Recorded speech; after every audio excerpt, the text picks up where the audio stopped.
আজকে এ ব্যাটারা যে আপনি যার কথা বলছেন, নওশাদকে দেখলে কাসেম সিদ্দিকি কি সালাম কালাম দেবে না? নাকি কাসেম সিদ্দিকিকে নওশাদ দেখলে নওশাদ কাসেম ভাইকে সালাম দেবে না? ও তো চাস্তো ভাই, দাদা পীরের আওলাদ। যখন দেখবেন সামনাসামনি আসছে, একে অপরের সালাম কালাম কথাবার্তা করছে, কিন্তু মিডিয়ার সামনে আমরা এইরকম কথাবার্তা বলে বেড়াচ্ছি। নেতায় নেতায় তলায় তলায় সব ঠিক আছে, শুধু মুখটা দূরে দূরে। নিশ্চয়ই এসব বলা ঠিক নয়, তবুও সোশ্যাল মিডিয়ার মাধ্যমে বা পাবলিককে বোঝাবার জন্য বলছি। রসুন আমরা দেখিয়েছি, রসুনের পাছাগুলো থাকে এক জায়গায়, কিন্তু মুখগুলো থাকে দূরে দূরে। আমার দেশের, আমার রাজ্যের নেতারা হচ্ছে, ওদের পাছা এক জায়গায় থাকে, মুখগুলো থাকে দূরে দূরে, রাতে এক জায়গায়, দিনে আলাদা জায়গায়। এ কখন কার বিরুদ্ধে ই বলছে, ওকে বলছে সন্ত্রাস, উ বলছে একে সন্ত্রাস, উ বলছে ওকে দেশদ্রোহী, ই বলছে ওকে দেশদ্রোহী। এরকম হচ্ছে।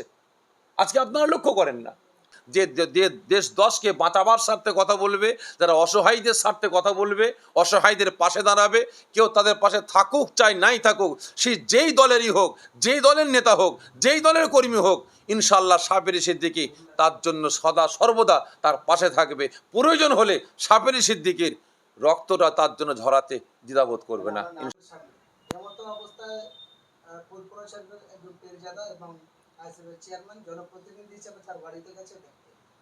আমি এই দেখার পরে এখন জয়নগর কেন্দ্রের সাংসদ প্রতিমা মণ্ডল বলছে এরা বেঈমান, এরা ধোঁকাবাজ, এদেরকে দেখলে আটকে রাখুন, এরা মুসলমানদের বিভেদ করার জন্য আসছে। কারা আসছে, কাদের কথা বলছে? দেখেন, সব থেকে বড় জিনিস, আমি খবরটা শুনেছিলাম, আমি খুব ব্যথা পেয়েছি, আমি এর প্রতিবাদ করছি, আমি কন্ডেম করছি, আমি ধিক্কার জানাচ্ছি ওই সমস্ত পুলিশ প্রশাসনের উপরে। আজকে আপনি যে বর্দিটা পরেছেন, যে খাকিটা পরেছেন, যে পোশাকটা পরেছেন, আপনি পরার সময় ওয়াদা করেছিলেন, আপনি শপথ গ্রহণ করেছিলেন যে আমি জনগণের পাশে থাকবো, ন্যায়ের পক্ষে থাকবো, অন্যায়ের বিরুদ্ধে লড়াই করব, অন্যায়ের বিরুদ্ধে আমি চলাফেরা করব, ন্যায়কে প্রতিষ্ঠিত করার জন্য, দেশের আইন সম্প্রীতি ঐক্যকে বজায় রাখার জন্য আপনি ওয়াদা করে, আপনি শপথ গ্রহণ করে পোশাকটা পরেছিলেন। আর আজ দেখতে পাচ্ছি শুধু ওখানে বলে না, বিভিন্ন জায়গায়, কারণ পুলিশ প্রশাসন সকলকে আমি খারাপ বলবো না, আজকে আমাদের রাজ্যে হাজারো পুলিশ প্রশাসন ভালো আছেন, এর মধ্যে কিছু কিছু মানে পুলিশ প্রশাসন তারা অর্থের লোভে পড়ে গিয়ে আজকে কিছু কিছু নেতাদের মোহে পড়ে গিয়ে আজকে তারা এই সমস্ত কর্মকাণ্ড ঘটিয়ে বেড়াচ্ছেন।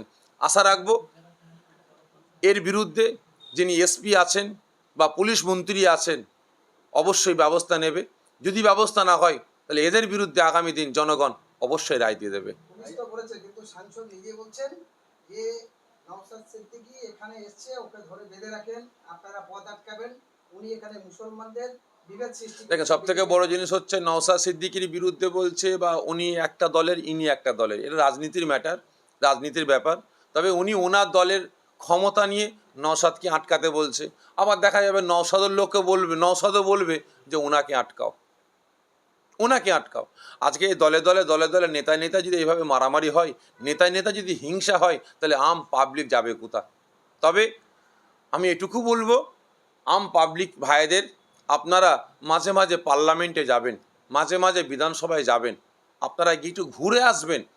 আজকে যে নেতাগুলো পার্লামেন্ট থেকে, বিধানসভা থেকে বেরিয়ে আজকে গলাবাজি করে, আপনারা গিয়ে দেখবেন সেই বিধানসভার ভিতরে, সেই পার্লামেন্টের ভিতরে ওই নেতা নেত্রীগুলো কাঁধে কাঁধ, হাতে হাত মিলিয়ে এক টেবিলে বসে হা হু হি হি করে খাওয়া দাওয়া উঠা বসা সব কিছু করছে।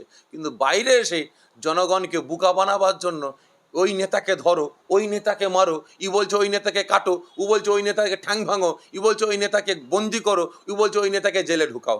এই হলো রাজনীতি, এই হলো রাজনীতি। আজকে এ ব্যাটারা নিজেদের গদিকে বাঁচাবার জন্য, নিজেদের অস্তিত্ব রক্ষার জন্য আজকে আমরা সাধারণ মানুষ, আমাদেরকে ভেড়ার মতো চড়িয়ে বেড়াচ্ছে, আমাদেরকে ভেড়ার মতো চড়িয়ে বেড়াচ্ছে। আর আমরা ভেড়া, আমরা এমাতা ওমাতা ঘুরে বেড়াচ্ছি। তবে অনুরোধ করব, শিক্ষা আপনাদের আছে, যোগ্যতা আপনাদের আছে, বিবেক বুদ্ধি আল্লাহ আপনাদের দিয়েছেন, জনগণদের উদ্দেশ্যে বলছি, বিবেক বুদ্ধি আল্লাহ আপনাদের দিয়েছেন, আর নয়, যথেষ্ট হয়েছে। আমরা দেশের জনগণ, দেশের নাগরিক, নিজেদের মধ্যে মারামারি ফাটাফাটি কাটাকাটি আর নয়। যে কাটাকাটি করতে বলবে, যে ফাটাফাটি করতে বলবে, যে নেতা মারামারি করতে বলবে, জানবেন ও আমার দেশের শত্রু, ও আমার দেশের জনগণের শত্রু, ও সমাজের শত্রু। ওর বিরুদ্ধে আপনারা দাঁড়াবার চেষ্টা করবেন, দেখবেন আগামী দিন ইনশাল্লাহ আমাদের সমাজটা সুন্দরভাবে গঠন হবে। লাস্ট প্রশ্ন, কিছুদিন আগে ফুটবলে একটা ঝামেলা হয়, সেখানে আপনার এক ভাই শাসক দলের কোনো পদে আছে, তিনি বলছেন যে আইএসএফ হচ্ছে বিজেপির বি টিম এবং দাঙ্গাবাজ। দেখেন, আমি আগেই বললাম এটা রাজনীতির ম্যাটার। রাজনীতির নেতাদের এখন মুখোশটাই হচ্ছে এটা। এবং ফুরফুরাকে রাজনীতির নেতারা এরা রাজনীতি করার জন্য, নিজেদের দলের অস্তিত্ব রক্ষার জন্য কে কখন কার বিরুদ্ধে ই বলছে, ওকে বলছে সন্ত্রাস, ও বলছে একে সন্ত্রাস, ও বলছে ওকে দেশদ্রোহী, ই বলছে ওকে দেশদ্রোহী, এরকম হচ্ছে। আজকে আপনারা লক্ষ্য করেন না, আজকে এ ব্যাটারা যে আপনি যার কথা বলছেন, নওশাদকে দেখলে কাসেম সিদ্দিকী কি সালাম কালাম দেবে না? নাকি কাসেম সিদ্দিকীকে নওশাদ দেখলে নওশাদ কাসেম ভাইকে সালাম দেবে না? ও তো চাস্তো ভাই, দাদা পীরের আওলাদ। যখন দেখবেন সামনাসামনি আসছে, একে অপরে সালাম কালাম কথাবার্তা করছে, কিন্তু মিডিয়ার সামনে আমরা এইরকম কথাবার্তা বলে বেড়াচ্ছি। নেতায় নেতায় তলায় তলায় সব ঠিক আছে, শুধু মুখটা দূরে দূরে। নিশ্চয়ই এসব বলা ঠিক নয়, তবুও সোশ্যাল মিডিয়ার মাধ্যমে বা পাবলিককে বোঝাবার জন্য বলছি। রসুন আমরা দেখিয়েছি, রসুনের পাছাগুলো থাকে এক জায়গায়, কিন্তু মুখগুলো থাকে দূরে দূরে।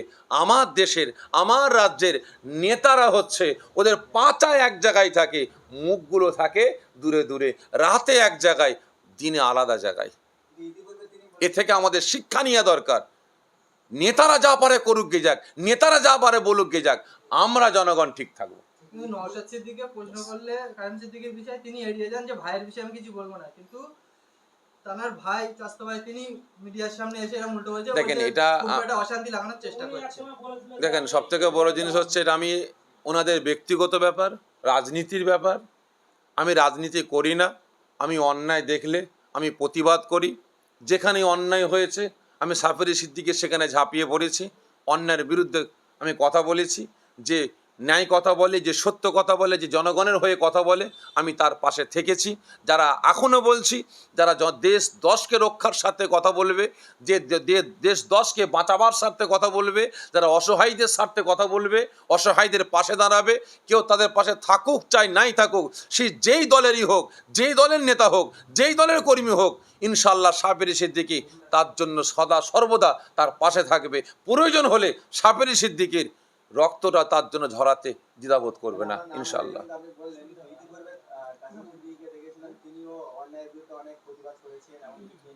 না, আমি বিক্রি হব না, আশা রাখি আমি বিক্রি হব না। অন্যায়ের কাছে কোনোদিন মাথা নত করিনি। আর আমার জন্য আপনারাও দোয়া করবেন যাতে অন্যায়ের কাছে মাথা নত না করতে হয়। ঠিক আছে।